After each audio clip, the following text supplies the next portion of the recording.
नमस्कार दोस्तों, मैं आपका चिरपरिचित चेहरा जय कुमार गुप्ता।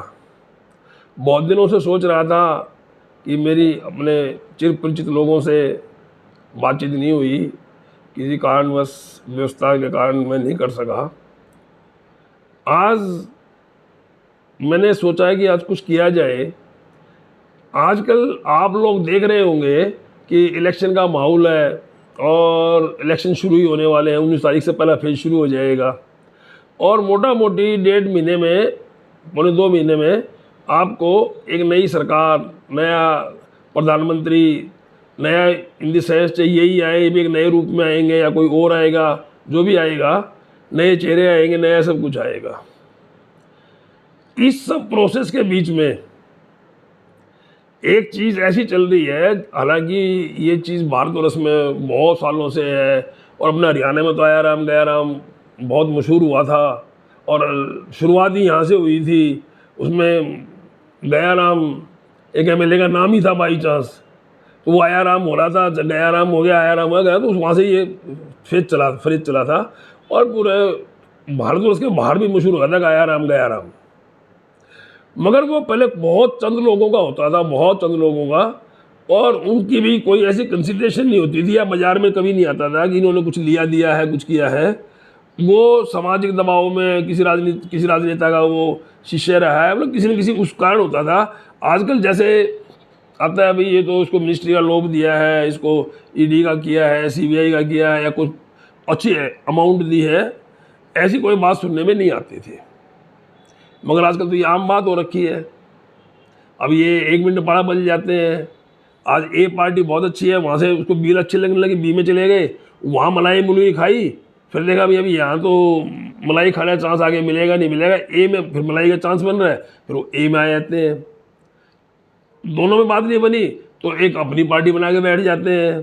भाई उस पार्टी का फिर यूँ होगा किसी न किसी को, जैसे पिछले दिनों हरियाणा में भी हुआ था कि भाई अपना हम सपोर्ट कर देंगे और अपना फिर मलाई आ जाएगी अपनी, और अपने पास से एक चौधरी भी रहेगी। तो मैं दोस्तों इसके बारे में मेरा जो विचार है, निजी विचार, जैसे इंग्लिश में शब्द में होता है प्रोस्टिट्यूट्स, हिंदी में होता है वेश्या। गंदा शब्द है मगर सब परिचित है।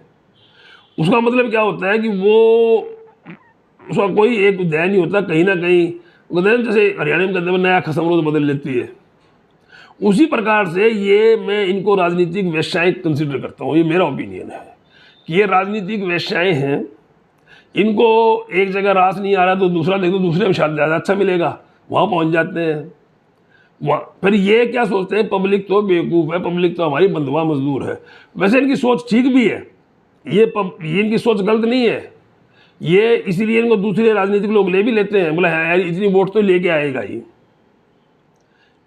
इनकी कोई गलती नहीं है, ये पब्लिक की गलती है। पब्लिक इनको फिर छाती लगा लेती है और इनके पीछे पीछे हो लेती है। ये पब्लिक ये नहीं देखती भी ये क्यों जा रहा है, यहाँ था वहाँ गया, वहाँ था वहाँ गया, और फिर वहाँ कुछ नहीं मिला, फिर कहते हैं भाई मैं तो सपोर्ट नहीं करूँगा इसको।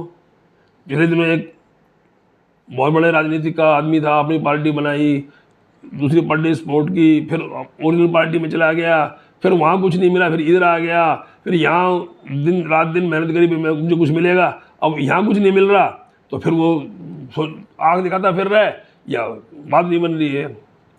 तो मैं ये सब चलता रहेगा क्योंकि ये धंधा ऐसा हो गया।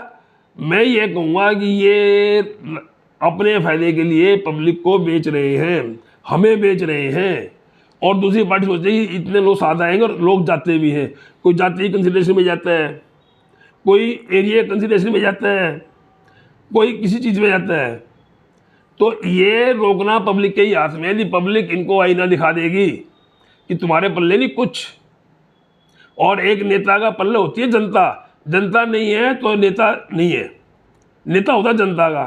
तो पब्लिक को ये सोचना चाहिए कि ऐसे लोगों को जूत मारने चाहिए, गली में घुसने नहीं देना चाहिए उनको, और उसकी बजाय तो एक निकट्टू को बना दो, वो तुम्हारे में पड़ा तो रहेगा, कम से कम लॉयल्टी तो रहेगी। जैसे इंग्लिश में होता है कि rolling stone does not gather moss, यानी कि पड़ा पत्थर भारी होता है। तो भाइयों ये सब ट्राइड चीज़ें हैं, इनको देखो, सोचो और फिर अपना नुमाइंदा चुनो। ये मौका है, बिल्कुल तैयारी का मौका है। आप सोचो और विचार करो।